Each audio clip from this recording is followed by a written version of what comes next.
just heard your hit song, Replay, which has sold more than 1 million copies. Speaking of music, this weekend you're hosting the Radio Disney Music Awards. I didn't know, first of all, I don't think many people knew there was a Radio Disney Music Award. And I'm also told you have very specific rules about hosting. Oh, well, my rules is just have fun, honestly. That's my #1 rule is, you know, especially because it's a family show, you know. It's for young audience, it's for kids, it's for them to enjoy themselves, not about judging, it's not about taking things too seriously, but really appreciating each other and having fun with the family. I know I'm gonna have my little nieces and nephews in the audience, so it's gonna be fun. Well, you know, there was a picture of you seen on the set of Taylor Swift's new video, Bad Blood. It was posted online, so are you joining forces with her on the song? I don't know what you're talking about. You heard it here first. You heard us. Taylor Swift, too? I don't know who that is. Such a sleuth, Alex. Such a sleuth. Come online, you know. Look, What's the we got documents out evidence there? right there. That's you. Yeah. I don't think so. I don't know. All right. If that's your answer, we're going to have to take it. But we did get to see a clip of your show, Casey Undercover. You want to tell us a little bit about that? Yeah, no, I've been having a great time on Casey Undercover, especially because, you know, this time around on Disney Channel, I've been given the opportunity to co-produce, and that's something that's really exciting for me, to be a young woman. It's awesome.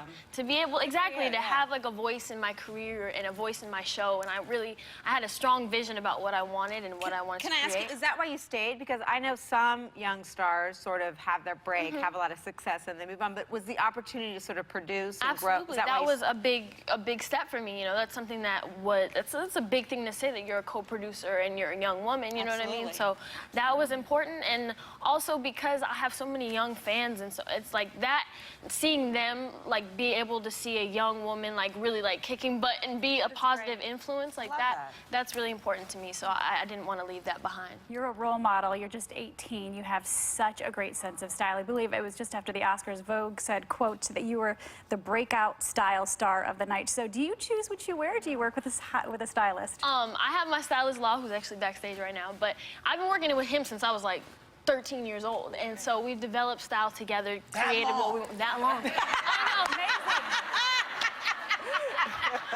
know. Since the early 2000s. No, but I mean, we've really created, and I've kind of gotten to a point where I'm like, yo, I'm 18, like, why not have fun with fashion, experiment, be, you know, live in the moment as much as you can, because I'm never going to be 18 again. But you have a feminine side of fashion, too, and I think a lot of young girls appreciate that. My favorite. They're beautiful. They're just, you always look good. I always like how you look, because you don't always look the same. And that's important. Talking about fashion, you were sort of in the center of a controversy at Fashion Police, where co-host Juliana Rancic made a comment. I don't want to misquote anybody here, but she said that because of your dreadlocks on the red carpet, you probably smelled like patchouli oil or weed. And your response was so beautiful and so wise beyond its years. If anyone didn't read it, I just want to read a little bit of it here.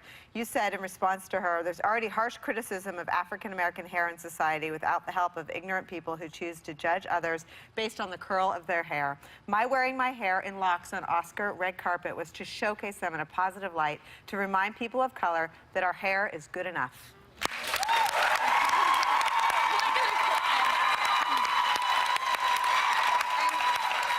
said the same thing the day of. Well, but you know, look, people cannot have dreadlocks in the military because they don't understand the hair. This is a conversation that can be had. I've been having this conversation for almost 35 years with people going, what's on your hair? Oh, my God. You know, and it's like, it's my hair, and this is how it looks, and no, we're not all doing weed, and we're not all doing... Some of us are actually doing stuff that's important to the world and to the young people that watch.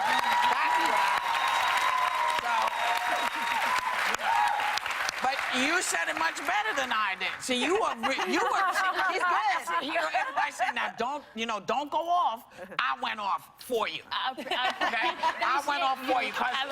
You know, it's like, there's a lot of things to complain about with people. There's a lot of things to make fun of. Not our hair.